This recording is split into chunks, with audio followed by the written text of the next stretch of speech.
There we go. Okay. Well, welcome everybody. This is new member orientation for the Denver Astronomical Society. If you're here for the Gem and Mineral Show, you're in the wrong place. Not that there's one as far as I know. So basically, the way this is going to Who are work. you? Oh, I am Douglas Triggs. I'm president of the Denver Astronomical Society, which means I don't know anything and I don't run anything. I'm just figurehead, basically, and the volunteers do all the real work in the club. And the way this is going to work is this is just going to be a brief presentation going through the different areas of the club and essentially the departments of the club and what they do. And as we go through them, I will introduce the people who are in the room who are associated with those parts of the club. And after we're done with that, basically we'll open up the floor to questions. If you want to ask questions to me, or go ahead and find the person of the department you're most interested in, ask them questions directly. We'll basically just kind of break up and let people basically ask all the questions they want. For the departments, quantum departments, the areas that of interest where we don't have anybody here, feel free to come ask me.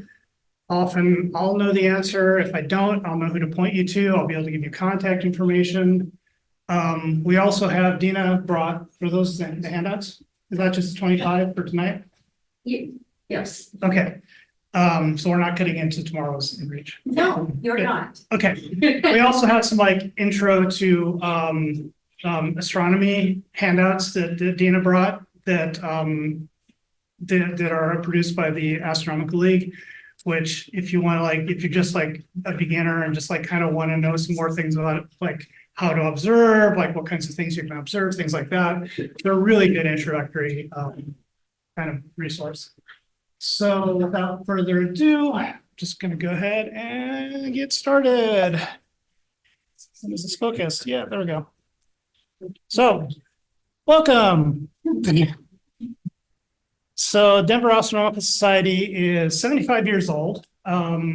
We are celebrating our 75th anniversary this year. Do we have any of the 75th anniversary stickers here tonight?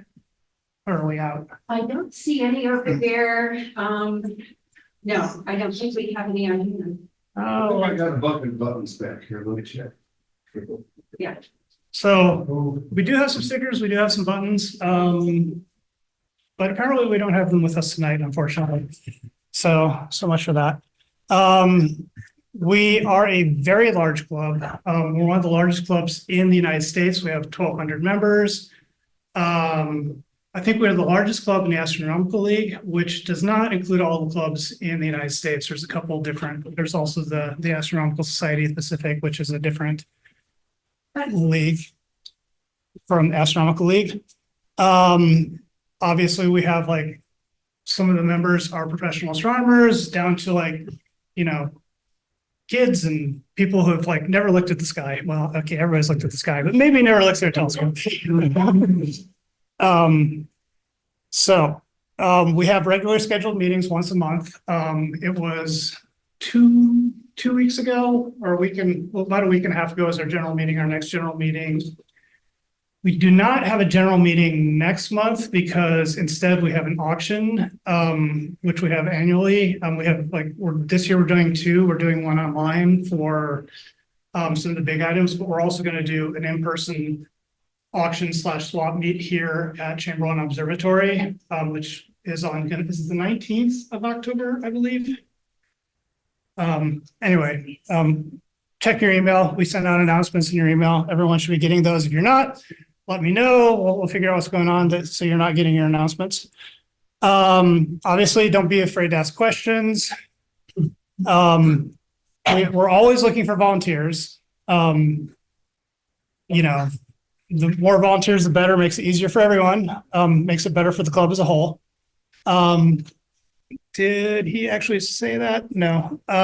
We also have an online in the membership portal where you probably signed up for the club. And there is a forum. We also have Slack, which you should have gotten information for when you first signed up, which is active in a few areas. We, like the dark site has sends out like announcements when they're doing orientations for that. The astrophotography special interest group is pretty active where people post pictures and ask questions like that. There's some general stuff going on there. It's generally a good resource if you just have questions, get on Slack, ask questions. Also the forum, although it's less active than Slack. And come to meetings. So we have Slack means. Slack is essentially an online kind of chat thing. It's really common in businesses these days, especially IT kind of businesses that are remote. So it's, you basically you can do it from your phone, you can do it from a computer. It's pretty straightforward. Also, if anybody has questions as I'm going, feel free to ask them, just get my attention and I'll answer right away. Referring to the Astronomical League, what's that, a parent organization? Yes. And in fact, tomorrow night, Dina is going to be doing an in-reach event talking all about the Astronomical League. But it is an association of most of the astronomy societies in the United States. I don't know what percentage, but most of them. A large percentage. And if you're not coming tomorrow night and you have any interest in a really cool conference, next year's AstroCon is at Bryce Canyon in June. Indeed. New moon in June, that's like the 25th, I think. 25th through 28th, something like that. Yep. And the room rates are beyond spectacularly attractive. I don't know because I'll be staying in the RV park. But yeah, they do have an annual conference. Next year it's in Bryce Canyon. Year after that, it's in Cincinnati, I think. Year after that, it will be in Colorado Springs. And the Colorado Springs Astronomical Society will be coordinating that. But the Astronomical League, besides being the kind of a parent organization for all of the astronomical societies in the United States, they have a lot of really neat things. Like they have lots of observing programs, which they'll give you pins and certificates for. If you don't really know what you want to go look at, it's a good resource for like just having an idea of things to observe and some things.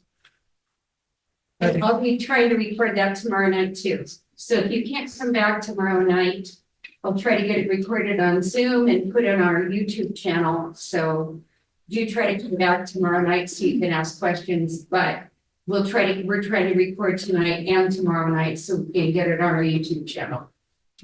Question. So are we members of that now? Yes. Separate membership? No. We're signed up. Yep. Okay. So you put it in your membership. You get a quarterly magazine also, which is really nice. But we'll go into all that tomorrow night, so. All right.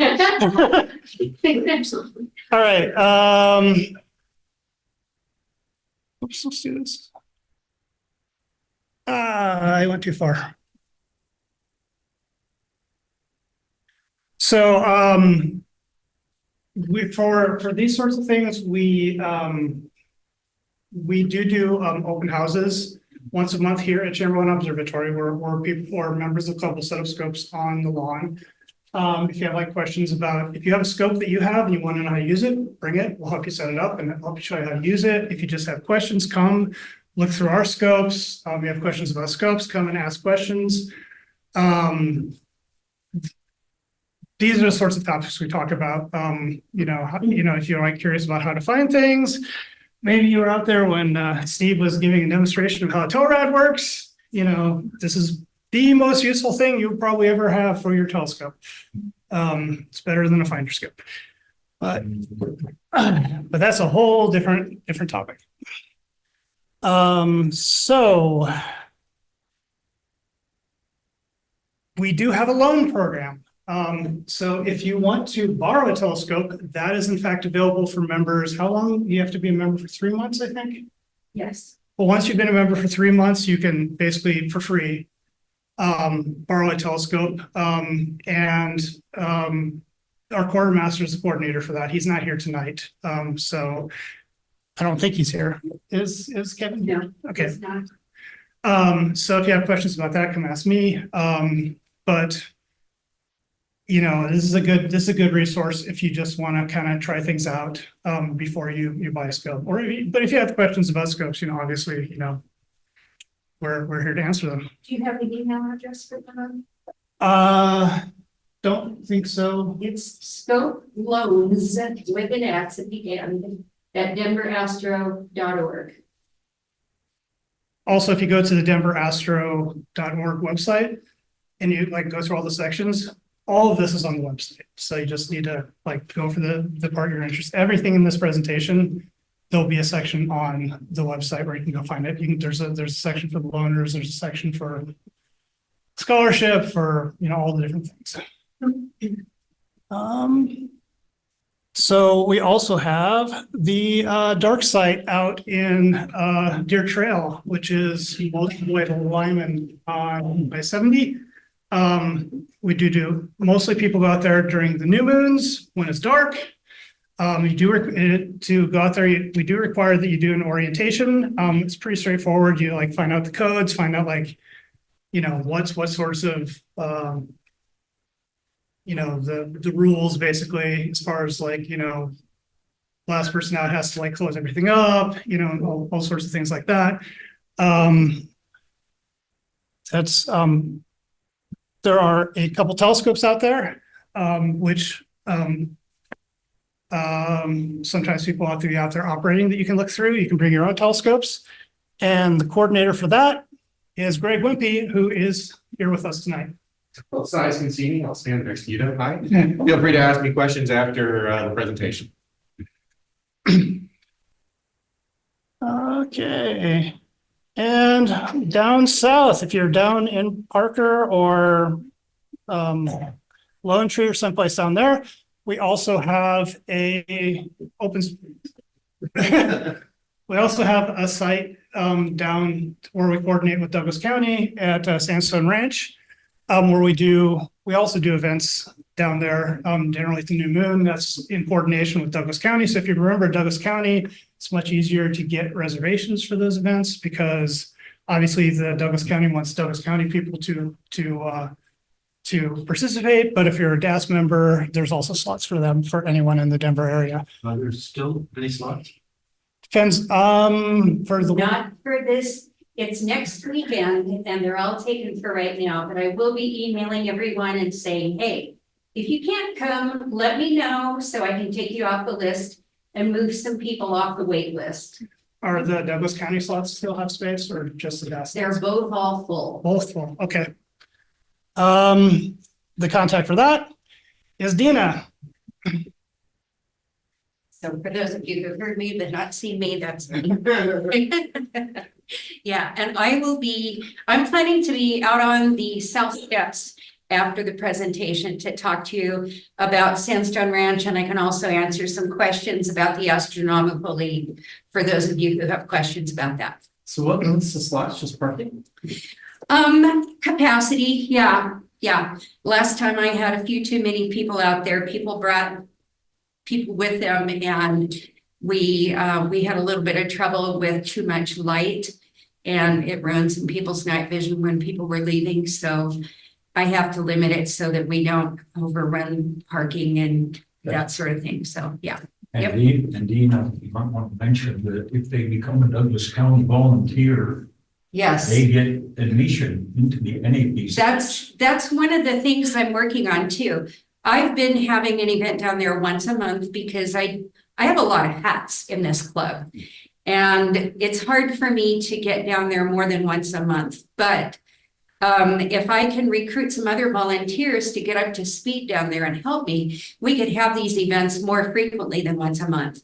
And it is nice and dark down there. So it's really a good place to go, take a telescope and enjoy the dark skies. So yeah, I would love to have more help. We'll be talking about that later.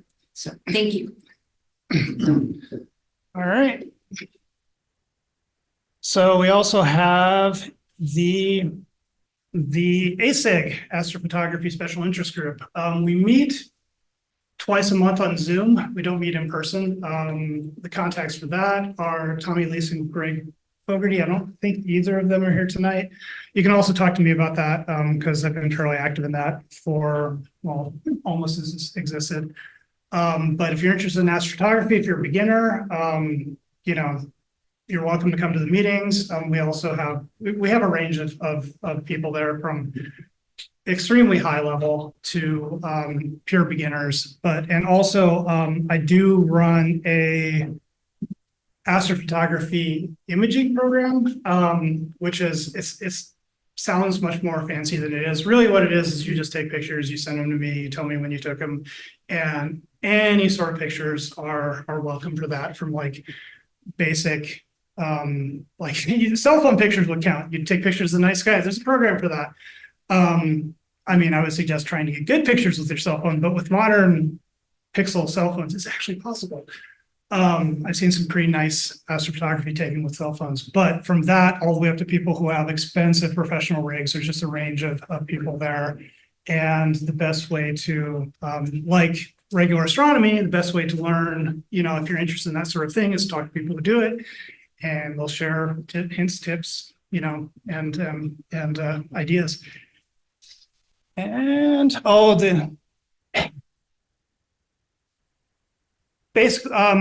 the email address for that is asig@denverastro.org if you want to sign up for it. But keep an eye out for just your email for general announcements, because we do generally have announcements for that a couple times a month, because there's a couple meetings a month for that. One more advanced than the other for processing, and just one general meeting where we talk about our pictures and stuff. We also have a maker sig, and I don't think anybody's going to recognize Joe from that picture. But which this covers historically. I mean, this would cover telescope making, although I don't know that we have anybody really doing telescope making. Mostly this is people doing 3D printing kinds of things and making accessories. Although Joe is currently in the process of making a Newtonian telescope from scratch with his 3D printer. Obviously not the mirror, he can't 3D print a mirror, but the rest of it he is doing with his 3D printing. So that's what we talked about at that meeting. And that, like the ASIG, is once a month via Zoom. I think that's this Wednesday, or maybe it's next Wednesday. It's the last one. It's the fourth Wednesday. It would be the fourth Wednesday this week. Yeah. So upcoming week. But that one, again, the email for that's makersig@denverastro.org. But again, just watch your email announcements, and we send out regular announcements with those. And if you're interested, send an email to that and we'll sign you up. And is Dr. Bickle here? I'm surprised. He's the person who actually set this up and did these slides. So I thank Dr. Bickle right now. Well, I guess I'll thank him anyway. For doing the slides and setting this up, but he coordinates the InReach, which is a regular set of talks for members. Dina's doing the one tomorrow night for the Astronomical League. Last month was Steve, who did a talk on spectroscopy with your telescope and your astrophotography camera. And those are generally here in person at the observatory, although we've been trying to get those onto Zoom. Well, we've been recording them on Zoom. We haven't actually been doing them on Zoom like we do the general meetings and the other special interest group meetings. So maybe if we're more interested in getting those onto Zoom, we'll try to do that better. But so far, those are in person here at Chamberlin. We have the Young Astronomer program. Is Kate Davis here? Okay. If you have questions about this, it might be better asking Dina than me. I think she knows more about it than I do. But yes, we do have youth programs, and I do not know a lot about them because I'm an old fogey. So I wouldn't, but they are available. They do exist. So if you're interested in those, or you know someone's interested in those, please pass that along, and we'll try to get them all that information. And public outreach. So on a regular basis, we do public outreach, and Steve here is our coordinator for that. Yeah, I'm the coordinator, and we do all kinds of things, a lot more than what is just talked about here. We have done events for whatever, from probably preschool children. We just had a first grade class, I think, just last week, and we do daytime events, we do nighttime events, we do presentations, all kinds of things to the order of that. And essentially, if somebody calls us up and they want to do something, they can pick out what their agenda might be, and we try to accommodate that with the emphasis on try to. And anyway, if you would like to join this and participate in outreach, it is just outreach, outreach, at denverastro.com. Okay, and I will, what's that? .org. I'm used to saying .com. So I will probably be expecting a mail message from probably 3/4 of you anyway. Thank you. Thanks, Steve. All right, so I'm pretty sure Joseph isn't here tonight, but we also do an annual scholarship endowed by Van Natten, Hansen, and Anderson, which is we give out to college students. Were you want to say a word or two about it? Yeah, sure. I'm Greg McGee. Again, this is my other main role thing I do for the club. I'm a member of the scholarship committee. So we give out the three names there are the three biggest donors to the scholarship fund, which dates back to the 1970s. And we give scholarships. We try to give scholarships. They're not full ride scholarships, but we try to give, usually about 3 or 4 scholarships a year to undergraduate students studying physics, astronomy, and related fields, with an emphasis on people with a connection to DAS or the state of Colorado. So we do those. We just gave out our awards a few weeks ago for the coming academic year. We gave several $1,000s. I can't remember what our total was, somewhere around $10,000, I think, in scholarships. So yeah, I can't remember now. Do you know, Doug, we need any people on the committee right now, or are we? No, we are back to. Okay. We've got to our committee. We don't need any volunteers right now on the committee, but we are always looking for applicants. So if you know anyone who's going to be a high school senior this year, or undergraduate in college and is in one of an astronomy related field, the information is on the website, and we are taking applications right now. That'll come around beginning of 2025. Yep. And what's the email address, Greg? Oh, good question. I'm gonna have to refer you to the website on that. I don't remember the exact combination of letters. BNHA@denverastro.org. There you go. I couldn't remember if it was that or scholarships or something, but thank you. BNHA at Denver Astronomical. Thank you. Which is what we usually call it VNHA, because it's actually pretty hard to say Van Natten, see what I mean? Van Natten, Hansen, Anderson quickly.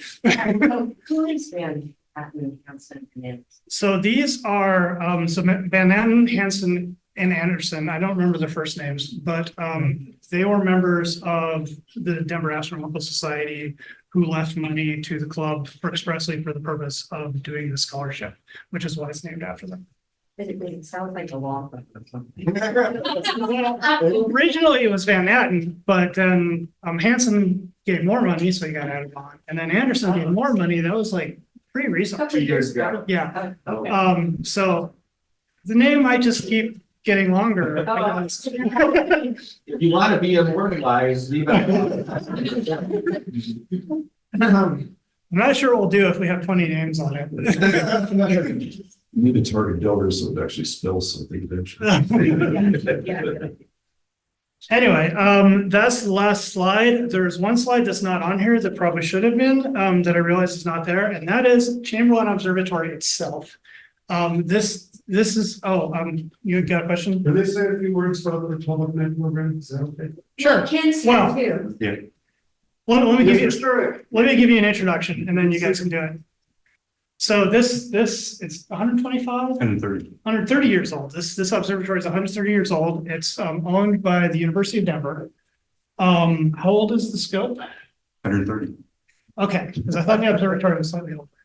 The building's 4 years older. Okay. But it was in various stages of construction. Right, okay. Yeah. But yeah, we do a lot of our events here. We have public nights, which aren't exactly public, we'll talk about that. We have our open houses here once a month. We do events like this sometimes here as well. And with that introduction, I'll let you guys take it away. Sure. Ben, I didn't know you were going to be here tonight. I was afraid we were going to get left out, so I'm going to defer to you. Okay, yeah, so we, like Doug was saying, we have a partnership with DU and DAS, and so DU owns the building here. And DAS actually staffs and runs the observatory every Tuesday and Thursday and half the Saturdays in a month and soon all the Saturdays in a month. And so we have about, it varies, but we have about 27 to 30 volunteers right now that come in. They're all ages. Some are retirees. Saturdays are a bunch of high school kids that run it. So if you have any interest in running the observatory, please, we'll be upstairs after the meeting here. And I think we're at volunteers at denverastro.org. We, as Doug was saying, we do have kind of two types of programs that we usually run for the public. The normal one is what we call public night, but it's a ticket system where people buy tickets in advance and then they come in on their assigned days. And unfortunately, right now, our tickets are sold out more than a year in advance. So it's quite the hot ticket in Denver. And then we also have one Saturday a month is considered to be open house. And open house is where we just open the doors and let folks come in. Then what's a walk-up arrangement? The public night has usually has a lecture or presentation, and then we have telescope time. So if you are someone that likes to talk to people, that's great. If you want to become a Victorian astronomer in the modern era, using a telescope from a more enlightened age, it's up there waiting for you. So happy to talk afterwards. Great. Where will you be, Ken? Upstairs, just come up the steps into the dome room. Just one caveat, there is a limit of 24 people upstairs, so not everyone at once. If we do, we'll make sure that we don't get too many people up there, but if we do fill up, we'll Shift you. yeah. Just like we do with guests. But if you've never seen that telescope, tonight is your chance to see it. All right, that's all I got. So if anybody has any questions, or we can break up and Well, public open houses and things, are we eligible to be there for those things or not? so Yeah. if, good. Yeah, so that's something, as a DAS member, you are eligible, you can come to any public night. Open house is open to anybody on that one Saturday a month, so it doesn't matter. If you want to come on a Tuesday or Thursday night as a DAS member, you can come. You do not need to order a ticket. But here's the problem. If you've made a medical appointment in recent years, you know your physician wants you to make an appointment like 9 months in advance before you knew whether you could actually go or not. And so what happens is even though we're sold out, we almost never reach capacity on any given Tuesday or Thursday. So if you as a DAS member come and you don't bring a giant entourage with you, we can almost certainly fit you in and have you look at things. On the other hand, though, if by weird chance we do have a limited capacity, we'll have to kind of stage you and work around because old wood building, one exit in the dark, the fire marshal is very opinionated about it. So what's your capacity of sales normal? We normally sell 20 tickets for a Tuesday or a Thursday.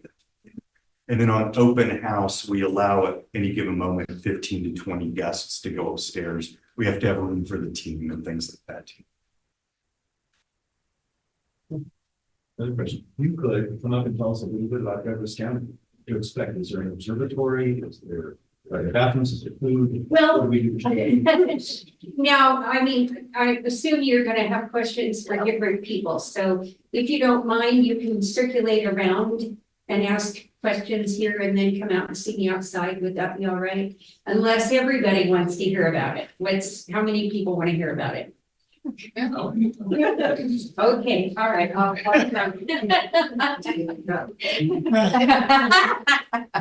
Okay, so we have an agreement with Douglas County Open Space. One of our members is a naturalist, not a botanist, he's a biologist. And he was already a volunteer with Douglas County Open Space. And when they acquired this property in 2018, he went down there at night to count frogs and toads. because you count them by ear, you listen for them, you don't look for them. And he was out there listening and he looked up and he went, my gosh, it's dark out here. And so he started taking a telescope out there and he came to us and he said, we've got to go down here and do some stargazing because it's really, really dark down here. So we started having monthly events down there, and then the pandemic hit and we took some time off. But anyway, we started up after the pandemic again, but there are plans for an observatory down there. The Douglas County Commissioners have been setting aside money for an eventual observatory down there. We have had 3 large telescopes, which are probably suitable, donated to us for that eventual observatory. But right now we're working on converting a manufactured home that is on part of the property into what we're going to call an astronomy education center. And it's being set up right now to especially house people who just want to get in out of the cold or want to operate their telescopes remotely from inside. But we're going to put in some cement pads so people can bring their telescopes and set them up there. And then later on, we'll have the money for the observatory. But in the meantime, there is this wonderful place in a slightly different location called the Ranch House. And it is great. It has a couple of bathrooms. It has a really nice kitchen. And it has a big wide area where we can just set up telescopes and enjoy the night sky. It's not quite as dark as the other location, but they're fairly close together. And they don't charge us anything for it. And they just want us to bring DAS people who have telescopes to come down there and set them up and share the night skies with an equal number of Douglas County residents. So that's how I set up the reservation system, an equal number of DAS members with Douglas County residents. And I recruit a volunteer to check people in at the gate because it's about a mile from where you come into the gate until you get around to the ranch house.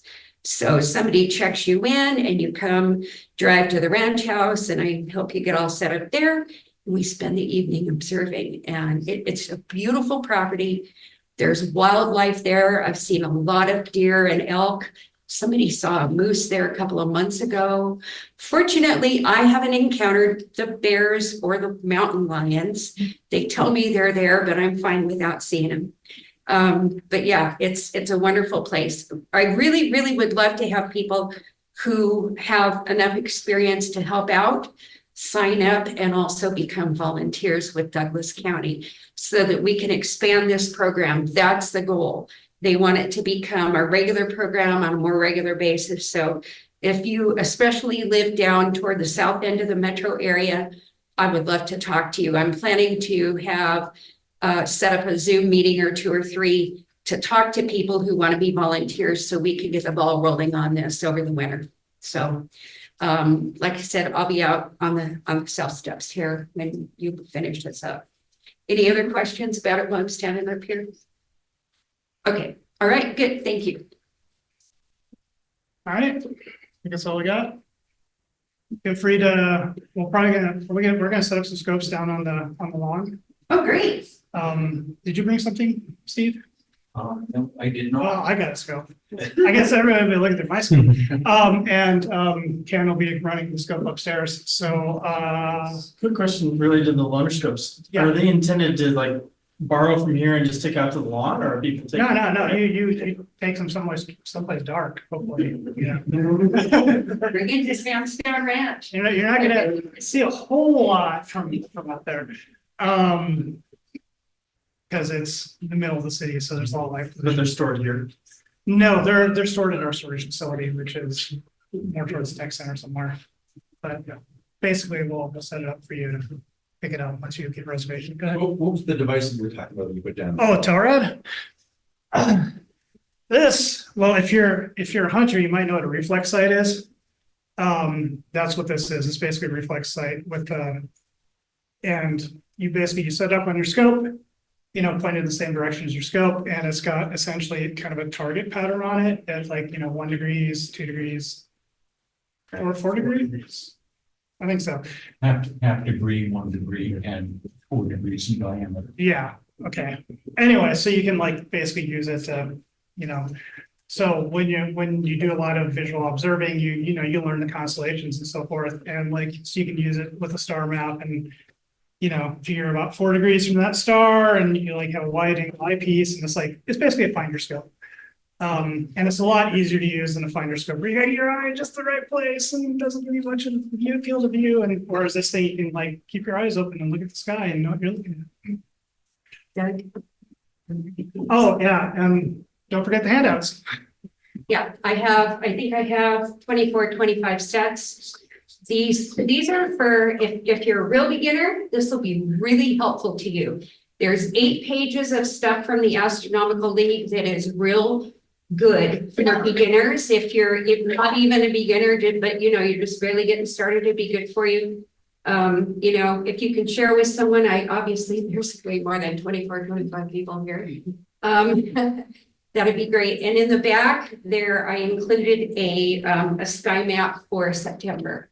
And all of this stuff is available from the Astronomical League website, so you can download more copies if you want.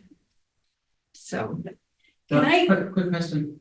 Go ahead. Are there members or affiliates that actually work or prepare telescopes by any chance? The club itself doesn't. I mean, generally we just send them back to the manufacturer or, Okay. you know, just like, you know, there's Mile High Astronomy here in Denver, Sure. but I don't think they really repair things mostly because it's broken. That said, sometimes people repair their own stuff, so they're, you know, it's worth asking on Slack and seeing if there's somebody who like might have some ideas, especially if it's out of warranty or something. Sure. Yeah. Slack channel is Denver Astronomical Society. So you should have gotten information on it in the email that was sent out when you joined, but if you don't have that anymore, you can send an email to slack@denverastro.org and our webmaster will send you. One other thing. Oh, go ahead. You'll see quite a few of these things just distributed around this bottom floor. Okay, this is our open houses. If you're interested in this, these have the open houses listed up through December. Denver. Up through Denver, yeah. I thought I forgot how to read. Pick one of these up if you're interested in coming to the open houses, and especially if you're a newbie, you can talk to some of the other astronomers there and get an idea of all the fascinating things that are in the sky that you never realized before. So anyway. And we have free magazines. Over on this side, there's stacks of free magazines, older ones. But they're still pretty, you know, astronomy doesn't change a lot over the years. So there's lots of good information in them. So help yourself. Yeah, you find the October star map. They'll still work next month. I have a question, Steve. Steve, I saw that, is there an event next week at, Lincoln's over the Rock? There's going to be an event next week at Wings Over the Rockies. Yeah. Yeah. What is? Actually, well, the problem is the event at Wings Over the Rockies next week, I think is essentially, it's a private event for Wings Over the Rockies because it's their 30th year celebration, I believe. Oh, okay. However, on October 18th, next month, there's going to be another event that you might have to sign up for through the Wings Over the Rockies website. But however, it is more like last year, for instance, we had a show at Wings Over the Rockies and we set telescopes up and I think we saw a little bit of the moon, maybe a little bit of Jupiter, and then clouds rolled in. But however, we had a presentation there, a brief presentation about spectroscopy. We had a table set up. We had multiple telescopes, just giving demonstrations on how they work and everything. And everybody seemed to enjoy it. Well, they enjoyed it enough that They have asked us to come back 2 times this year, within 2 months, I might add too. So, I would recommend people, yes, if you can, and that would include also the actual entry into Wings Over the Rockies, and if you have never been there, it is a very good place to visit. You will, I can just about, since everybody in this room is sitting here has some interest in space, I can just about guarantee that everybody here is going to enjoy it. But sign up quickly because it probably will fill up relatively quickly also. You're welcome. All right. So yeah, we're gonna break up at this point. So if you got any questions for me or for Dina, for Greg, or for any of us, Steve, I'll just hang out here. yeah, feel free to come ask us. You know, I can ask me and I'll tell you who to ask if I don't know the answer. Ken's gonna set up scope upstairs, so we can filter through up there and mix in scope. Is it clear still? I don't know, I didn't know I was gonna look at anything, but I'll see what you can do. No, if we can. I'm not actually sure it's clear right now. There were some clouds arguing, so I don't know if it's gotten better. Yeah, and that's it. Welcome. Thank you for coming out. And if you got any more questions, let me know. All right.